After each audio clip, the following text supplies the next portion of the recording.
I was 7 years old, curled up in the corner of a ruined church.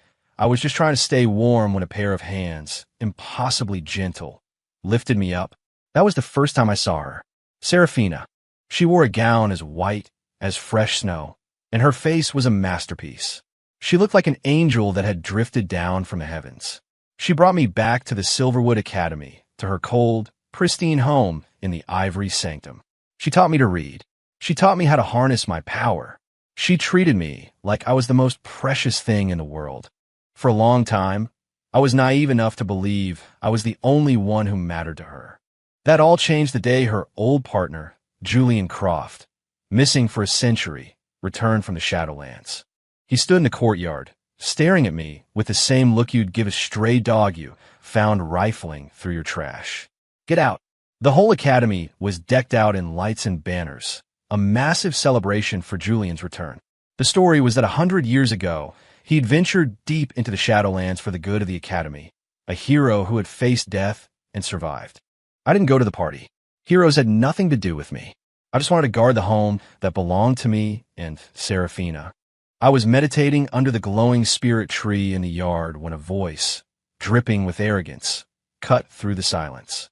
"So you're the little charity case Serafina picked up." I opened my eyes. A man in ridiculously expensive robes stood at the gate.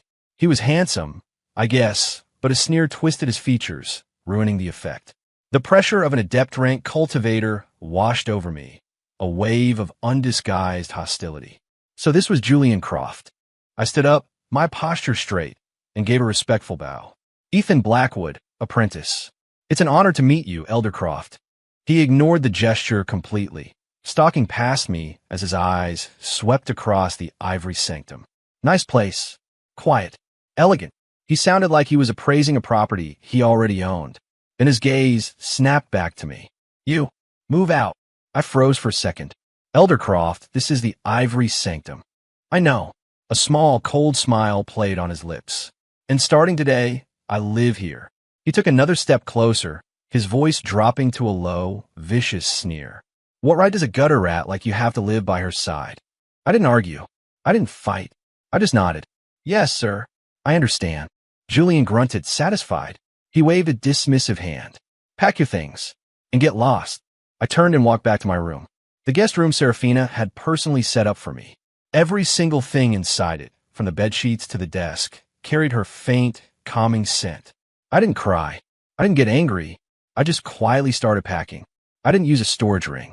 I packed the pots and pans I used for my daily meals into a burlap sack, the clanging echoing in the silence.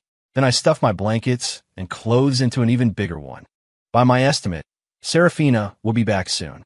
Dragging a sack in each hand, a big black iron skillet strapped to my back, I shuffled pathetically out of the room. The bag scraped against the smooth stone floor. Julian was meditating, his eyes closed. The noise made him flinch, and he opened them with a look of pure disgust. "Hurry it up. Stop dragging your feet." I ignored him, keeping my head down and slowly, deliberately shuffling toward the main gate. Just as I reached the entrance, a familiar figure descended from the sky on a blade of pure light, landing with effortless grace. It was Serafina.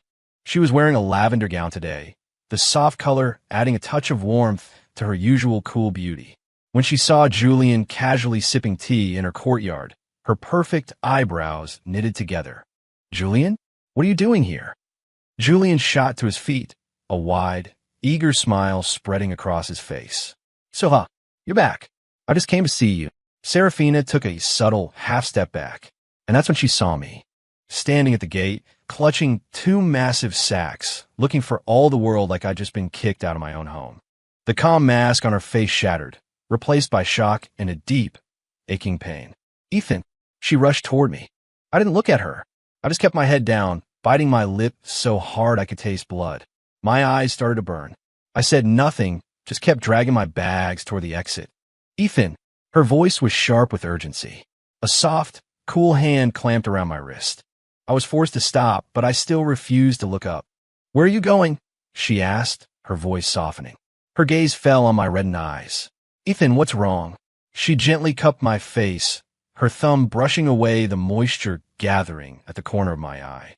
I finally lifted my head, looking at her with an expression I'd practiced 1,000 times in my head, a perfect picture of heartbroken betrayal. A single tear escaped, tracing a path down my cheek. Seraphina. My voice was a choked whisper. Elder Croft. He told me to get out. He said this wasn't a place for me.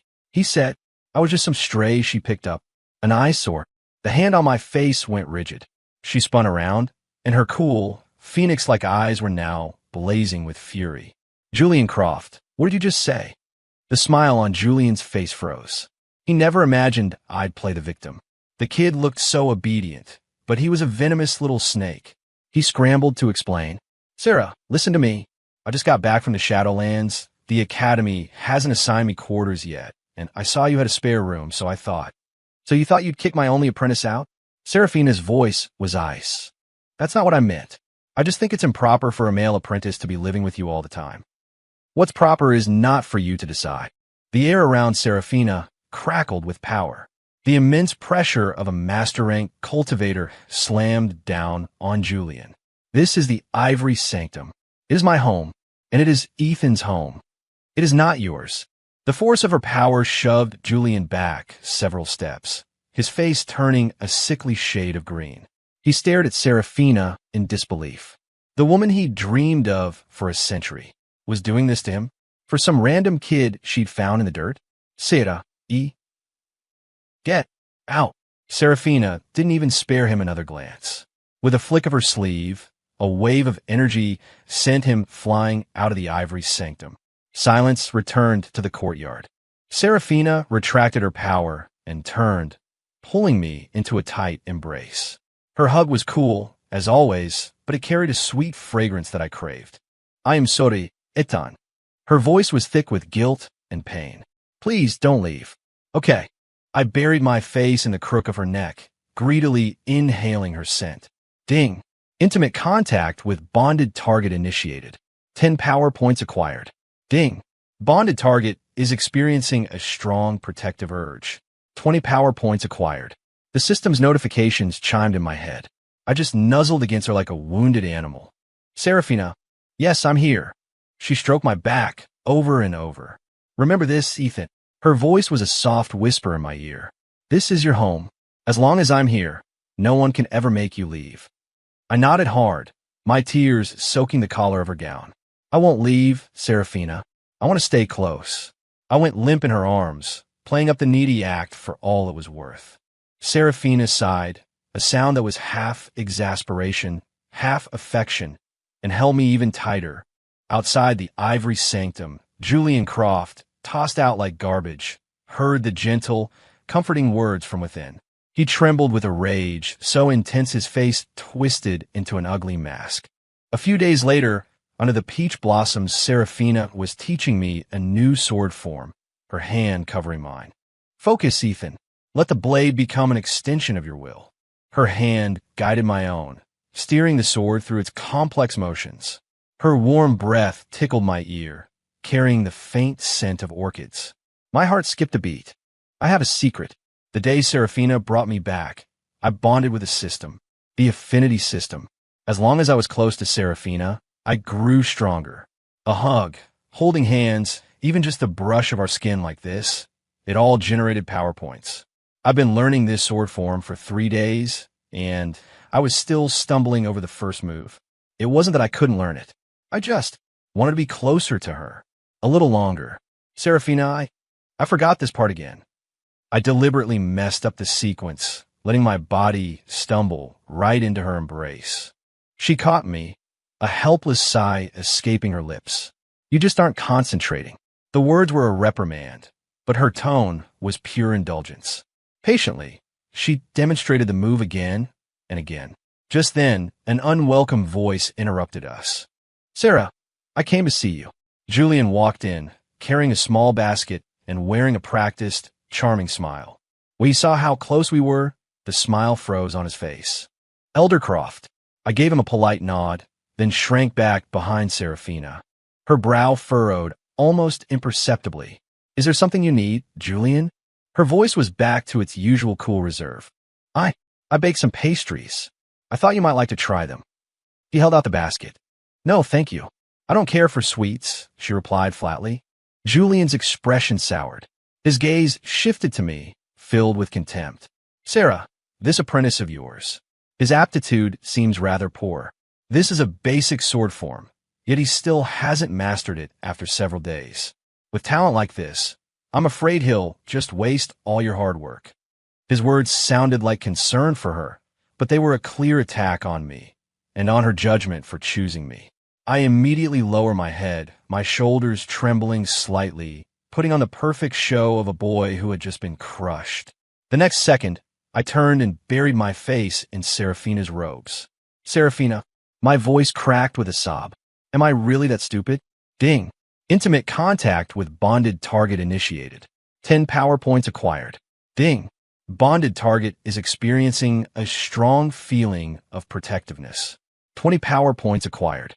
Serafina's body tensed. Then she wrapped her arms around me, holding me tight. She looked up, and the look she gave Julian was terrifyingly cold. My apprentice is not for you to judge. Julian, watch your mouth. Ignoring him completely, she looked down and spoke to me in a gentle, reassuring voice. Ethan, don't listen to him. In my eyes, you're the best. She cupped my face, looking me straight in the eye. Kulme, I'll show you again. She practically cradled me from behind, her hand over mine, guiding me through the sword form in an incredibly intimate posture. I could almost feel the warmth of her skin against my cheek. My heart hammered against my ribs. Julian just stood there, watching us, watching Serafina show me a tenderness he had never, ever seen. The basket in his hands fell to the ground with a thud, pastries scattering across the stone path. His fists were clenched so tight his knuckles were white. Jealousy burned in his eyes. That little brat. What kind of spell had he cast on her to make her so protective? Shaking with rage, Julian finally spun on his heel and stormed away. Ding! Julian Croft's composure has shattered. 20 power points acquired. Safe in Serafina's warm embrace, a tiny, triumphant smile touched my lips. Serafina, am I really the best? She tapped my nose playfully, her eyes filled with affection. Yes, Ethan is the best. Now back to practice. No, imumblat snuling dape. Just a little longer. A faint blush colored Serafina's cheeks, but she didn't push me away. After some time, Julian seemed to have learned his lesson. He stopped with the open provocations and instead put on a mask of a kind, caring elder. One day, when Serafina was away on academy business, he sought me out. Ethan, my boy, since your mentor is away, why don't you let me give you a few pointers? He smiled, but his eyes glinted with malice. I knew he was up to no good, but I didn't refuse. Thank you, Elder Croft. I drew my sword, the one Serafina had forged for me herself when I reached the acolyte rank. Its blade shimmered with a faint light. It was my most treasured possession. Julian's eyes flashed with a vicious light as he looked at my sword. Come on, attack me. Let's see what progress you've made. I lunged forward. Julian just casually flicked his fingers. Clang! An immense force jarred my arm, and my sword flew from my grasp. He beckoned with a finger, and the sword flew into his hand. Your form is weak, full of holes. He shook his head, his face a mask of disappointment, an embarrassment to Serafina's name. Before I could react, he tightened his grip. Crack! My sword snapped in two. The broken pieces clattered on the ground, a sound of finality and despair. Serafina's gift to me. Oh, my apologies, Ethan, Julian said, feigning shock. I had no idea the blade was so fragile. I didn't control my strength. I'll have a better one made for you. His words were apologetic, but his face was alight with smug satisfaction. He wanted to destroy what Serafina gave me. He wanted to make me hurt. I picked up the two halves of my sword, ignoring his false apology, turned and ran. I ran out of the ivory sanctum, sprinting toward the grand hall where the council of elders met. Serafina was just finishing her meeting, about to head back. I saw her immediately. Serafina, my cry, filled with anguish, drew every eye in the courtyard. As several of the academy's elders watched in shock, I threw myself into her arms. Wah! I started bawling, a full-blown, gut-wrenching sob, like a little kid who'd had his favorite toy stolen. Serafina, my sword. He broke my sword. Ding! Intimate contact with bonded target initiated. 10 power points acquired. Ding! Bonded target is experiencing extreme anger and protectiveness. 50 power points acquired. The force of my impact knocked her back a step, but she instantly steadied herself, hugging me tightly. What is it? Don't cry. Just tell me what happened. Her voice was laced with panic. Between ragged sobs, I told her the whole story. How Julian was just trying to help me. How he'd accidentally broken my sword. I made sure to emphasize that he didn't mean it. Of course, framing it that way made it sound even more deliberate and far more damning. I watched as the color drained from Serafina's face. Still holding me, she turned, her ice-cold gaze landing on Julian, who had just hurried over. Julian Croft, does my apprentice need your guidance? The moment Julian saw the scene I was making, he knew he'd been played again. He tried to defend himself. Sarah, I was just trying to help. Help by destroying the sword I gave him. There was no warmth in her voice. None. I told you it was an accident. An accident? Serafina laughed a cold, sharp sound. An adept rank cultivator accidentally breaks the sword of an acolyte rank apprentice. Julian, are you insulting my intelligence, or the intelligence of every elder present? The other elders started looking at Julian with suspicion. They weren't fools. They knew this was no accident. Julian's face turned the color of a ripe plum as he struggled for words. But Serafina was done talking. She struck out with one palm. Julian never expected her to attack him so directly, right in front of everyone. He barely had time to throw up a defense. Whump! He coughed up a spray of blood and went flying backward, crashing through 3 stone pillars before he finally crumpled to the ground.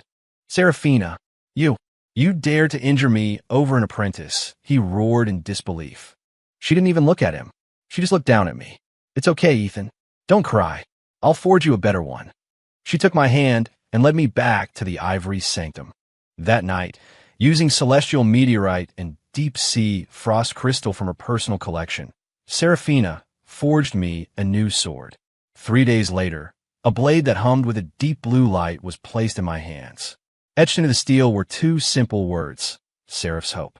It was a masterpiece, a weapon far beyond my current rank. I gripped the new sword, my heart swelling, and threw my arms around her again. You're the best, Serafina. Stay close.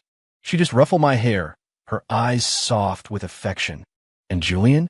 Not only had he failed to hurt me, he'd gotten me a much better sword and been publicly humiliated in the process. I heard he went back to his own quarters and smashed an entire set of priceless antique furniture. Julian must have realized that open aggression would only make Serafina cherish me more. So he changed his strategy.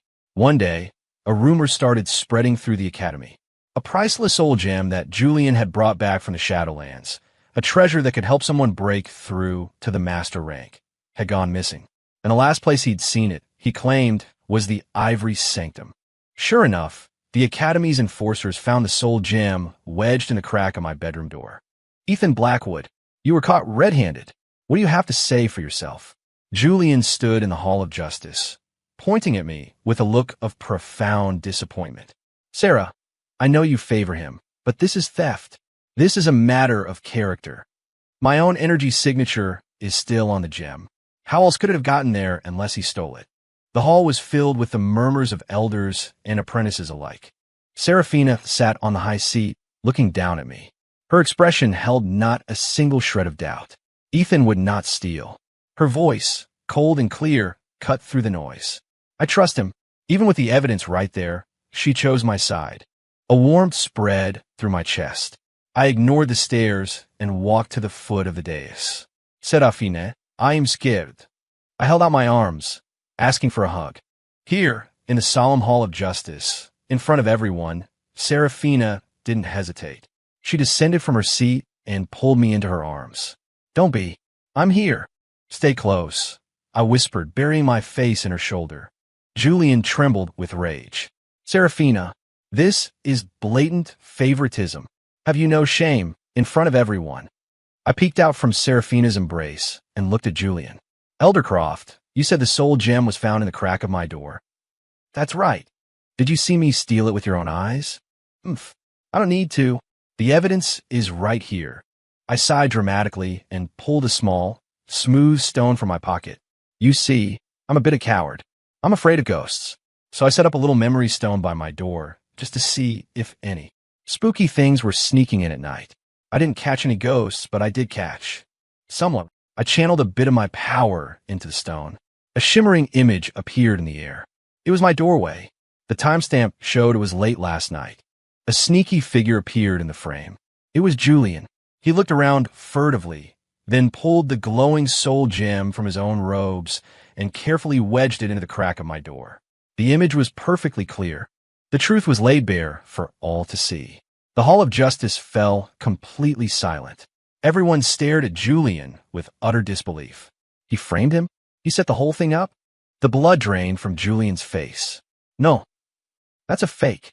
It's been tampered with, he screamed, his voice cracking. Tampered with. I smiled calmly.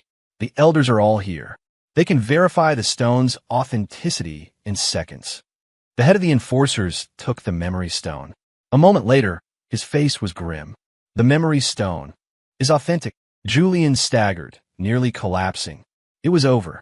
Everything was over. Serafina looked at Julian with pure disgust. She didn't say another word. She just took my hand and turned to leave. As I walked past Julian, I paused. Without looking at him, I leaned in and whispered, my voice so low only he could hear. Next time you write a script, Elder, try to be a little more creative. Then, as if nothing had happened, I followed Serafina out of the hall, leaving Julian to the judgment and contempt of the entire academy. Back in the ivory sanctum, Serafina didn't ask any questions.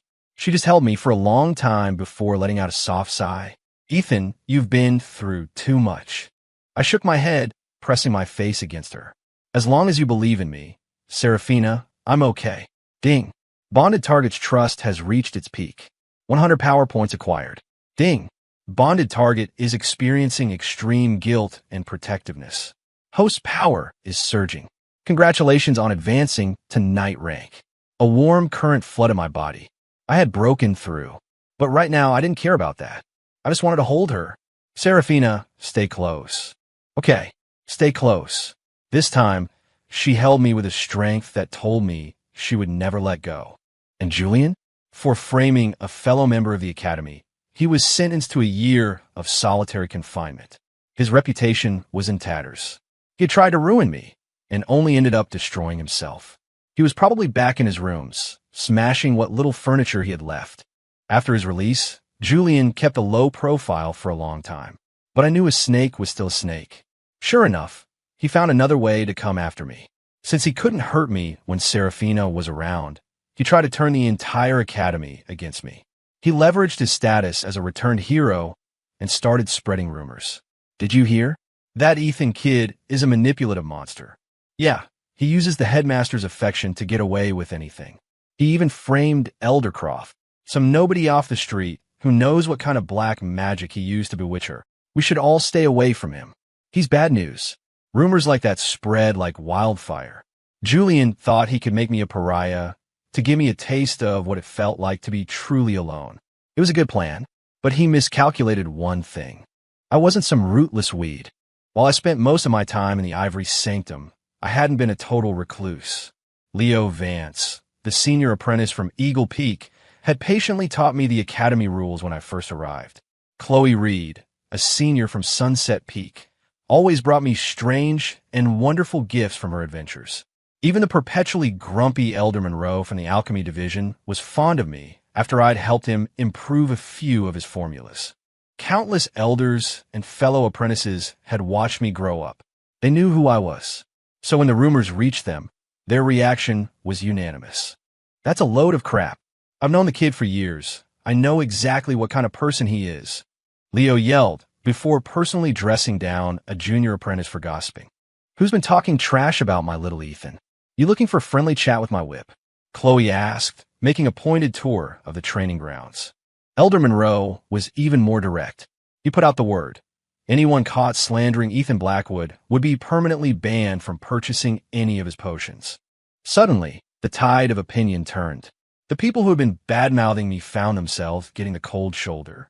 Julian, who had tried to isolate me, found that he was the one being ostracized. The elders gave him curt nods. The apprentices avoided him like the plague. After all, Who would want to be associated with a petty hero who framed his juniors and spread lies? His reputation was completely shot. One afternoon, I was practicing in the courtyard when Chloe stopped by with a basket of fresh spirit fruit. "Ethan, don't pay any attention to that garbage. I've got your back. No one's gonna mess with you," she said, thumping her chest. I smiled and took the basket. "Thanks, Chloe. Don't mention it. Oh, did you hear? That creep Julian went to Elder Monroe for a potion yesterday and got thrown out on his ear. Hilarious, right?" I just chuckled. When Serafina returned and saw me laughing with Chloe, saw that the rumors hadn't affected me at all, a relieved smile graced her lips. Later that night, when we were alone, I threw myself into her arms as usual. "Serafina, everyone says I'm a bad person," I mumbled, feigning sadness. She stroked my hair. "You're my treasure, not a bad person. So you like me?" "Edo." "How much?" "Very much." "Stay close, Serafina." "Okay." At the Academy's decennial Starlight Gala, all the elders and top apprentices were gathered. As the headmaster, Serafina sat at the head table, and as her only apprentice, I sat beside her. The atmosphere was festive. Julian, breaking from his usual pattern, came over to our table to offer me a toast. "Ethan, my boy, I was wrong about you in the past. This drink is my apology. In front of guests from other academies and noble houses, refusing would make me seem petty." I looked at the glass of wine. The system wasn't giving me any warnings. It wasn't poison. If it wasn't poison, I'd drink it. I drained the glass in one go. As I set the empty glass down, a slow, triumphant smile spread across Julian's face. It wasn't poison. It was a fever bloom potion, colorless, odorless, and incredibly potent. A searing heat erupted in my stomach, and the blood in my veins felt like it was boiling. Julian's plan was to have me humiliate myself in front of the entire assembly. Just as I was about to lose control, I lunged into Serafina's arms. This time I wasn't acting. I genuinely couldn't stand. The heat spread through my entire body. My breathing became ragged and my vision blurred. My rational mind was being consumed by a primal, desperate need. I dug my nails into my own palm, trying to stay lucid. "Serafina, I don't feel well." I clutched her sleeve, my voice already a strained gasp. She instantly knew something was wrong. She placed a hand on my forehead. The burning temperature made her face pale. "Ethan, what's happening to you?" She sent a current of cool energy into my body, but the searing heat was like a wildfire that couldn't be quenched. An aphrodisiac, she realized, and pure murder flashed in her eyes. Julian felt a jolt of fear, but he quickly regained his composure. The potion was already in Ethan's system. No one could help him now. "Let's see you get out of this one, Serafina." But her reaction was not what he expected. She didn't explode in anger. She simply stood up, pulling me with her. "I'm not feeling well. We'll be taking our leave." With that, she ignored the shocked stares of the entire hall, wrapped an arm around me, and disappeared in a streak of light. Julian was stunned. He had imagined 1,000 scenarios, but he never thought she would just take him away. He ran after them, but by the time he reached the Ivory Sanctum, its most powerful defensive wards were already active. He was locked out. "Serafina!" Julian screamed, guessing what was happening. His eyes were bloodshot with rage. "He's your apprentice. Do you have any idea what you're doing?" He hammered on the shimmering barrier, a man driven mad by jealousy. But the ward didn't even flicker. He could only watch helplessly as the candlelight inside flickered and danced, hearing faint sounds that drove him to the brink of insanity. Inside the Ivory Sanctum, Serafina laid me down on her bed. The air was thick with her clean, cool scent. Ethan, stay with me." Her voice was frantic. She kept pouring her energy into me, but it was useless. My mind was gone, replaced by pure instinct. "Serafina, it hurts so much. Am I going to die?" I tore my clothes, grabbing her hand like it was a lifeline. Her touch was cool, a small island of relief in a sea of fire. I instinctively pulled myself closer. "Ethan, don't." She tried to push me away, but when she saw the agony twisting my face, her resolve crumbled. Her eyes were a whirlwind of conflict and hesitation. Finally, it all melted away into a long, mournful sigh. Slowly, she untied the sash at her waist. Her robes slid to the floor, revealing a body so perfect it looked like it was carved from ice and jade. She leaned down, her cool lips pressing against my burning ones. "Don't be afraid, Ethan," she whispered. "I will save you." That night was very, very long. Ding. Host and Serafina have achieved grand unification. 10,000 power points awarded. Congratulations, Host, on breaking through to the Adept rank. Ding. Unique soulmate bond detected. System is upgrading. Ding. System upgrade complete. Affinity rewards are now doubled. When I woke up, sunlight was streaming through the window. My whole body ached, but it was the pleasant ache of deep satisfaction. I turned my head and saw Serafina lying beside me. She was still asleep, her long, dark hair spread across the pillow like a spill of ink. Her beautiful face was peaceful, though touched with exhaustion. And then I saw the single crimson drop on the white sheets. Everything from the night before came rushing back. My heart began to pound. Just then, her eyelashes fluttered. Her eyes slowly opened. Our gazes met. The world seemed to stop. A flash of panic crossed her face. She instinctively pulled the blanket up to cover herself. "Ethan, Her voice was hoarse, uncertain. After a long moment, a look of grim determination settled on her features. "What happened last night? It was my fault." Her eyes were filled with guilt. "You were drugged. You weren't yourself, and I couldn't find another way." "Don't worry," she whispered, not looking at me. "You don't have to take any responsibility." I reached out and gently touched her cheek. "Serafina," my voice was more serious than it had ever been. "You have nothing to be sorry for, because I've been in love with you for a very, very long time." She froze, staring at me, her cool phoenix eyes wide with disbelief. What did you say?" I said, "I love you, Serafina." It was the first time I had ever used her name. From the moment you lifted me out of that ruined church, you became my entire world. It has nothing to do with power, nothing to do with anything else. Me, Ethan Blackwood, for the rest of my life, I will love only you. Her eyes began to well up.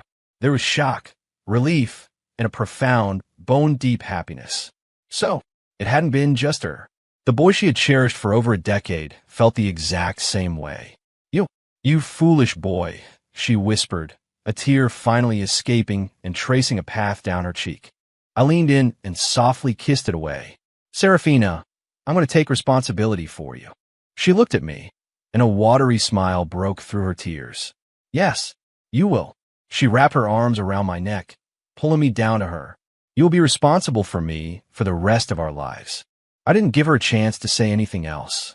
I answered her with a deep, passionate kiss that said everything I couldn't put into words. Outside, the sun was shining. Inside, we were no longer master and apprentice.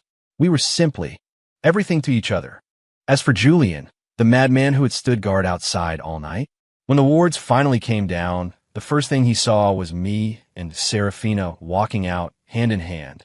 In that moment, his face turned to ash. After that, our relationship changed. The formal distance between master and apprentice was gone, replaced by the sweet intimacy of lovers. In public, we maintained our old roles. But in the privacy of the ivory sanctum, I would shamelessly demand hugs and kisses, and she, after some initial shyness, indulged my every whim. She would laugh, sigh in exasperation, and blush at my clumsy attempts at romance. We practiced swords together in the courtyard, drank tea under the moonlight, and fell asleep in each other's arms. With every touch, my power skyrocketed. Months later, at the Academy's grand tournament, I tore through the competition like a force of nature, eventually reaching the final match. My opponent was Leo Vance, the senior apprentice long considered the strongest fighter below the adept rank. He was on the very cusp of breaking through. Everyone thought my run would end there. I beat him with a single sword strike. My blade stopped 3 inches from his throat. The entire arena fell silent. Then it erupted in a roar of thunderous applause. I bowed to Leo, and he bowed back in congratulations. From her seat on the high platform, Serafina's cool expression couldn't hide the pride and joy shining in her eyes. I sheathed my sword and gave her a small, private smile. "I didn't let you down." During the award ceremony, she handed me the champion's trophy and whispered, "You were amazing, Ethan." A fire lit inside me. I was definitely getting another reward tonight. But as the Academy celebrated, I felt a prickle of unease. Julian Croft was gone. A man as vengeful as him would never miss an event like this. A cold dread washed over me. Just as I turned to warn Seraphina, the world exploded. Boom! A cataclysmic roar shook the very foundations of the Academy. The Great Ward, the shimmering barrier that had protected Silverwood for 1,000 years, cracked like glass and then shattered into nothing. What's happening? The ward is broken. Panic erupted. A moment later, a tide of black, corrupting energy washed over the Academy grounds, blotting out the sun. Countless grotesque shadow spawn swarmed through the broken gates, their shrieks tearing through the air. We're under attack. The Academy's warning bells began to toll, a frantic, deafening clang. Seraphina's face hardened. All elders and apprentices, defensive formations. Now, she commanded.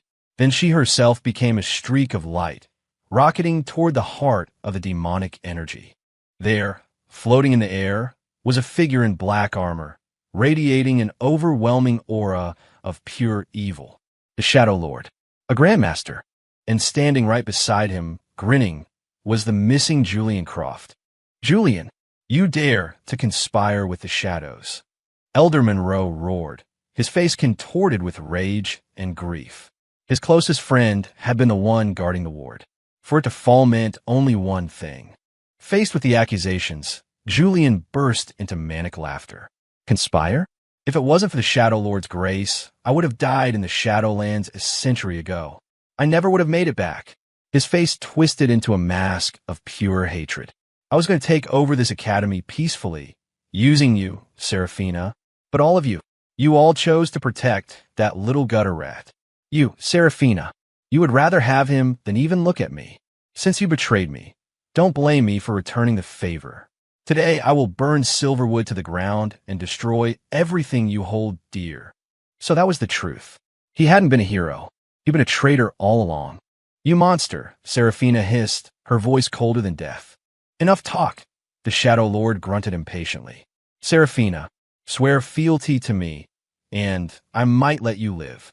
In your dreams, she snarled, drawing her sword and charging him. Meanwhile, Julian turned his leering gaze on me. Little rat, without Seraphina to protect you, let's see how you die today. The full pressure of his adept rank power crashed down on me. His hands glowed with dark energy, ready to tear me limb from limb. The other Academy members were hopelessly bogged down by the swarming shadow spawn. To Julian, I was still the knight rank apprentice from a few months ago. Killing me would be child's play. But what he saw was my perfectly calm face and a pair of eyes that held no fear. Is that so? I asked softly, and then I stopped holding back. Adept rank initiate. Adept rank journeyman. Adept rank master. My power climbed and climbed and climbed, right before Julian's stunned, disbelieving eyes finally settling at the absolute peak of the adept rank. No. Impossible. That's absolutely impossible. Julian shrieked, his mind refusing to accept what he was seeing. From knight to the peak of adept in a few months? It defied all logic. Nothing is impossible. I slowly drew Seraph's hope. Traitor. Murderer. Julian Croft. Your sins are unforgivable. Before the words had even finished leaving my mouth, I vanished. I reappeared behind him. A flash of blue light, faster than sight, colder than ice. Julian didn't even have time to react. He felt a chill on his neck, and then he saw a strange sight. His own body collapsing to the ground below. His head flew into the air, his face frozen in a mask of ultimate shock and disbelief. I sheathed my sword, my expression unchanged. In my eyes, he had never been anything more than a clown. With Julian dealt with, I turned to the real battle. And it was going badly. Seraphina was only a new master. The Shadow Lord had been a grandmaster for years. Without the Academy's ward to support her, she was on her last legs, while he was barely breaking a sweat. Time to die. Little headmaster, the Shadow Lord cackled, forming a colossal claw of dark energy and smashing it down toward her. The blow would have annihilated her. No, I screamed, trying to charge forward, but the immense pressure from the attack pinned me in place. In that final, desperate moment, a voice echoed through the universe. Ding! System detects host is facing a lethal, unwinnable scenario. Detecting extreme emotional resonance from host. Host, this system has been with you for over a decade. I've seen a lot of cuddling. For once, I'd like to see a real miracle. Combusting system core. System? What are you doing? I yelled in my mind. Farewell, host. Remember to keep cuddling with Seraphina. That was always my true purpose. The voice faded, and an unimaginable, cataclysmic surge of power detonated inside me. My energy channels, my core, my very soul were reforged and expanded at an impossible rate. Master rank, initiate, master rank, journeyman, master rank, master, grandmaster. The entire process took less than a second. The Shadow Lord felt a new presence on the battlefield, an aura so terrifying it made his own soul tremble. He whipped his head around and saw the single most unbelievable thing in his long, evil life. The young man who had been an adept moments ago was now floating in the air. The very laws of nature seemed to bend around him. His power was an abyss, a black hole of cosmic energy. It was even greater than his own. Impossible, he shrieked. I ignored him. I raised my eyes to the woman in white, the woman who had been fighting and willing to die for me. I raised my sword. In that instant, all the energy in the world, all the light and hope and love poured into the tip of my blade. The wind stopped. The clouds parted. Time itself seemed to hold its breath. This strike, I said softly, is called Seraphina's light. And I swung. A beam of light too brilliant to describe tore through reality itself. It ignored distance. It ignored demonic energy. It ignored the Shadow Lord's terrified screams and the desperate defenses thrown up by his minions. When the light faded, the Shadow Lord, his soul, and his entire army of tens of thousands were simply gone. Not even ash remained. One strike to end it all. With the Shadow Lord's demise, the choking black energy receded like a dying tide. After a moment of stunned silence, the survivors of Silverwood Academy let out a wave of joyous, disbelieving cheers that shook the heavens. All hail the headmaster's husband, someone shouted. And I saw every elder, every apprentice, looking at me and Seraphina with eyes full of awe, respect, and overwhelming happiness. Night had fallen. I sat in my room, feeling a strange emptiness. Without the system's notifications, something was missing. System, thank you. You were a good one. The door creaked open. Seraphina walked in, carrying a bowl of lotus soup. She had changed out of her battle-worn white robes and into a simple lavender dress. She looked less like a divine warrior and more like home. She set the soup on the table, but didn't leave. She just stood there, watching me, and then spoke in a quiet, hesitant voice. Ethan, all those times you wanted to be close to me, was it just because of that thing that made you stronger? Now that it's gone, her voice trembled slightly. Will you still want to be close to me? In her voice, I heard something I had never heard before, a fragile, heartbreaking vulnerability, like a child afraid of being abandoned. She didn't get to finish her sentence. I crossed the room and pulled her into the tightest hug I had ever given. Seraphina, I whispered into her hair. With or without a system, I want to be close to you. I love holding you. I love kissing you. I love everything about you. So, from now on, we're going to stay close for the rest of our lives. She was silent in my arms for a long time. I felt something warm and wet seep through the fabric of my shirt. She looked up, her eyes red-rimmed, and kissed me. Yes, she whispered against my lips. A lifetime. I smiled and swept her up into my arms, carrying her toward the bed that had become our bed. Outside, the moonlight was a silver blanket over the quiet courtyard. Inside, the night was just beginning. And in that moment, as our souls and bodies became one, lost in a love that had conquered death itself, a faint, almost imperceptible electronic crackle sparked in the deepest corner of my mind. Ding! Proximity sensors detecting. Direct, zero distance contact. System rebooting. 1% end.